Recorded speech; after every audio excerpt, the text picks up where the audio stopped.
That space of wonder, of wondering, wonderment,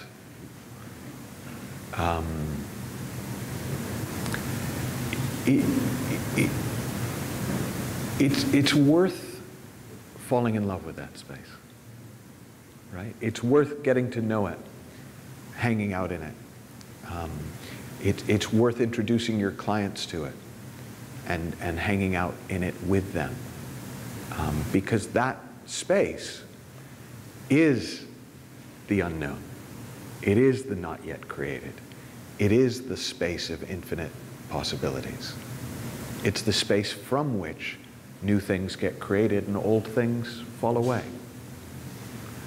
And we don't have to do anything. It kind of just happens. But we get to be there.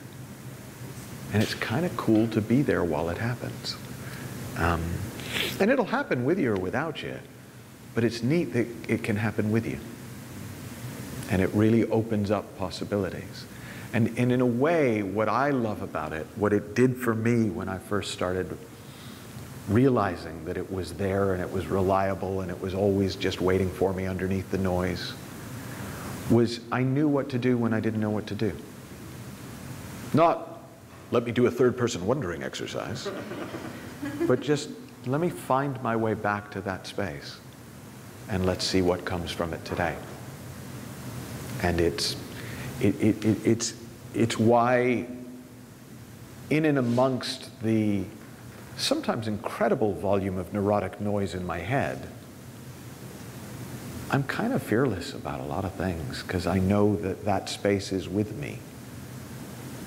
It comes with me. That in the moment responsive wisdom that comes through that space, it comes with me. So it's like I'm walking around with an entourage of really bright, really qualified, really brave, really capable team around me all the time.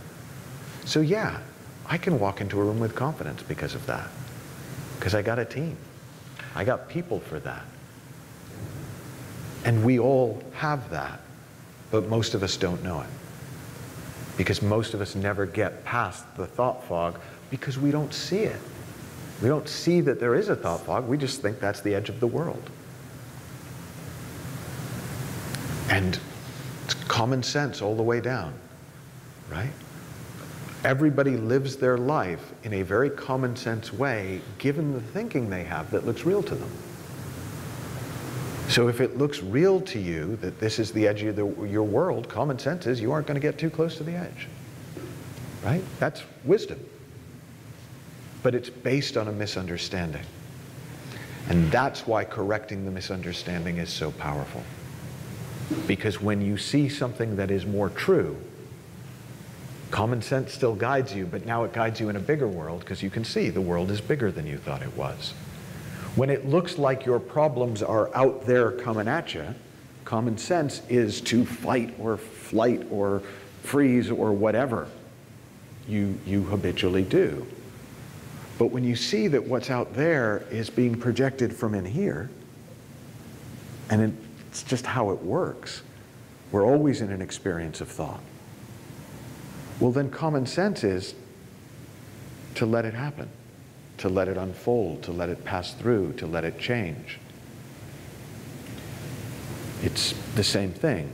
If I know I'm in a movie and there's a monster on the screen, I might feel scared, but I'm not inclined to get up and fight it.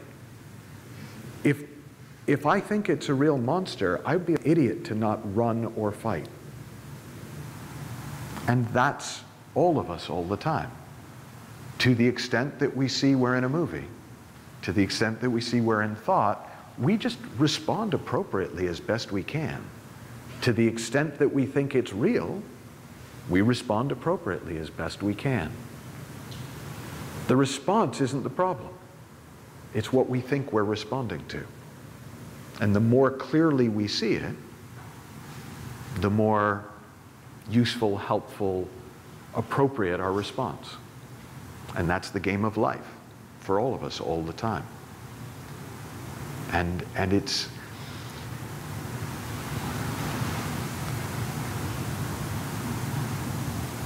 See, what you call cheating, I find that incredibly humbling for me.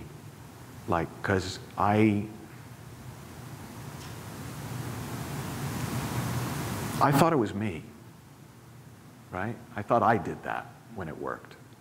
And I also thought it was my fault when it didn't.